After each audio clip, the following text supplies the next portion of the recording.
Muy buenos días, amados amigos, amados hermanos.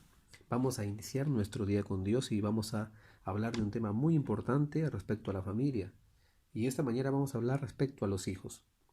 Y vamos a hablar, ¿los hijos son dados para bendición o para amargura?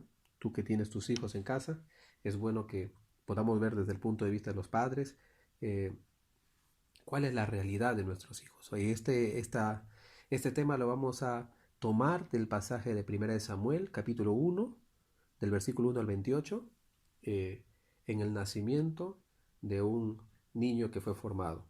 Este, este niño se llamó Samuel con su mamá Ana. La palabra del Señor dice en el versículo 5 y 6 de este capítulo, en primer lugar dice, de Jehová es el conceder hijos. En otras palabras, va dejando claro que Dios es el que da la bendición. Él es el que concede. Él es el Dios de la vida. Y tenemos que hacernos preguntas importantes respecto a los hijos. Por ejemplo, ¿hay alguna razón por la que Dios te dio a tus hijos? ¿Los hijos son para lograr cosas que tú nunca pudiste lograr? ¿Es para cumplir tus propios sueños? ¿Los hijos son tu propiedad eterna? ¿Tus hijos significan algo? Hoy aprenderemos que nuestros hijos terminan siendo el reflejo de lo que hacemos en sus vidas. Por lo tanto, si queremos hijos bendecidos, debemos de considerar dos cosas. En primer lugar, es importante que tengamos un propósito claro para sus vidas. ¿Para qué quieres tener un hijo? Esta es la historia, como le decía, de una mujer sufrida a causa de no tener hijos. Ella era burlada por su rival. Eh, y, y ella tenía que sufrir esto año tras año cuando toda su familia iba a ofrendar sacrificios a Jehová a un lugar llamado Silo. Esta mujer era menospreciada por una mujer llamada Penina, que era su rival, y le llevaba hasta un estado de amargura, de depresión del alma, porque cada año era repetitivo. Ante esta situación difícil, ella buscó al único que lo podía ayudar, y era Jehová de los ejércitos. Y él es el único que podía ayudarle a cambiar esa situación de falta de bendición con un hijo. Dice la palabra del Señor que ella fue hasta el tabernáculo y allí dice, derramó su corazón a Jehová con amargura del alma. Ella tenía tantas cosas contenidas, pero que se las entregó al Señor porque ella confiaba y esperaba en Él y anhelaba tener la bendición precisamente de ese hijo ansiado. Es importante que el propósito que ella puso para ese futuro hijo, porque así lo pidió al Señor, le dijo, Señor, si tú me das un hijo, yo lo dedicaré a ti todos los días de su vida. Y lo dice el versículo 11. Por lo tanto, qué precioso saber, ¿verdad? Que esta mujer había enfocado no para un deleite egoísta, sino para sentirse bendecida, pero también para darle un propósito claro a su hijo. Ella lo pidió para dedicarlo al servicio de Dios, de ese Dios que fue tan bueno o que iba a ser tan bueno con ella.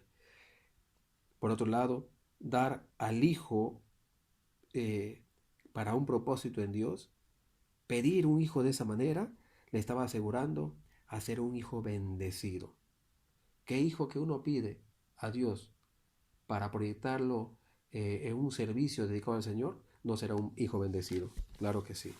Lo segundo que tenemos que tener en cuenta para tener hijos bendecidos, que es importante lo que formamos en ellos desde su niñez. Lo primero que cuidó y trató de formar Ana en su hijo, junto con su esposo, era el cuidado físico. La palabra del Señor inclusive dice, ¿no? Instruye al niño desde pequeño en un camino o en su camino para que cuando fuere viejo no se aparte de él. La formación física es parte de esta formación en primer lugar y Ana no solamente quiso en algún momento cumplir su promesa, sino que quería entregar a Dios a través del profeta un hijo cuidado, un hijo sano, un hijo fuerte, un hijo obediente, pequeño, pero obediente, formado con lo elemental a su corta edad, que más o menos eran 3 años, que un niño era formado antes de ser destetado, y ese era el propósito de ella para entregárselo al Señor. Lo segundo que ella cuidó mucho también era precisamente cuando ella cumplía esos 3 años es ayudarle en su formación espiritual, como entregando a la profeta al servicio del Señor.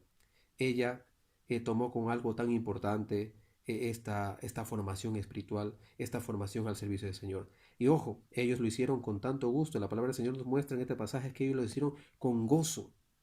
Ellos no dijeron y cambiaron de idea cuando ya el niño estaba grandecito, sino que ellos entregaron de una manera de ofrenda, como una adoración genuina y gratitud al dador que es Dios. Por lo tanto, hermanos, nosotros cuando tenemos nuestros hijos tenemos que reflexionar. Muchas veces nosotros no queremos que nuestros hijos sufran y los subestimamos desde muy pequeños. Quitamos o menospreciamos el potencial que tienen ellos para amar a Dios desde muy pequeños y no invertimos tiempo para formarlos en lo que realmente vale la pena. A veces invertimos en cosas que no son tan provechosas, como son las cosas recreacionales, como son las cosas enfocadas en lo social, en lo físico, en lo económico, en lo cultural y tantas cosas que finalmente lo que hacen muchas veces es más bien deformarlos en un objetivo claro y malcriarlos. Eso es lo que la palabra del Señor nos habla cuando todo lo que hacemos es instruirle al niño en su camino. Finalmente, lo que tú formas en tus hijos es lo que en el futuro no se va a apartar de ese camino en el cual tú lo llevaste. Tú escogiste un camino para tus hijos, lo formaste y ese camino es lo que va a transitar. Por lo tanto, tienes que pensar en qué estás invirtiendo en tu hijo. Lo que estás haciendo es formar un carácter. ¿Qué tipo de carácter estás formando? Finalmente, termino diciéndote esto como reflexión para que apliques en tu vida. Si ya tú tienes un hijo pequeño ahora, todavía lo puedes formar, instrúyelo en el camino del Señor. Desde muy pequeño, ellos son capaces de recibir y de recepcionar las cosas espirituales con un corazón sano. El Señor dice, si todos fueran como niños, ¿no?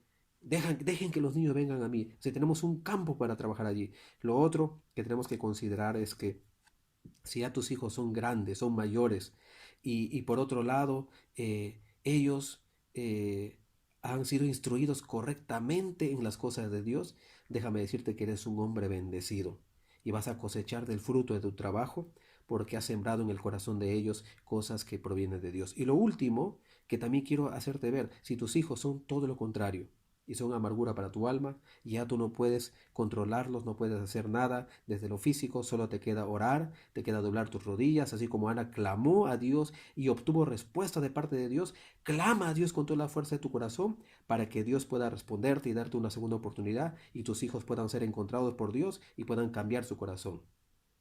Oremos al Señor confiando en esto y anhelando que nuestros hijos cada día sean bendición y más bien no sean un dolor o amargura para nuestra alma. Señor, te damos gracias por esta mañana, por permitirnos, Señor, acercarnos y aprender algunas lecciones importantes respecto a cómo debemos de mirar la bendición de los hijos y cómo debemos de formarlos, cómo debemos de proyectarlos. Padre, ayúdanos, Señor, a levantarnos si es que no hemos hecho un buen trabajo hasta aquí. Y si estamos haciendo un buen trabajo, Señor, fortalécenos para que no desmayemos hasta lograr el propósito tuyo.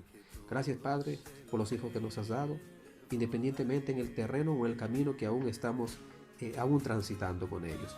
En el nombre de Cristo Jesús te encomendamos nuestras vidas para que nos continúes ayudando. Amén. Que Dios los bendiga.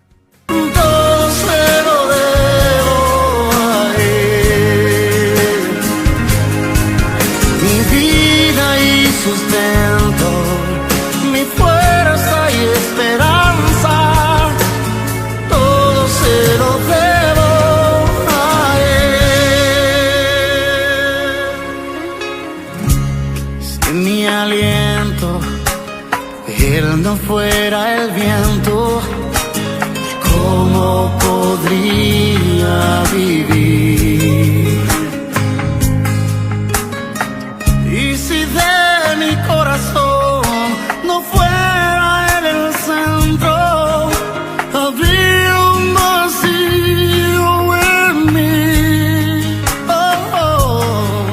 Y es que todo se lo debo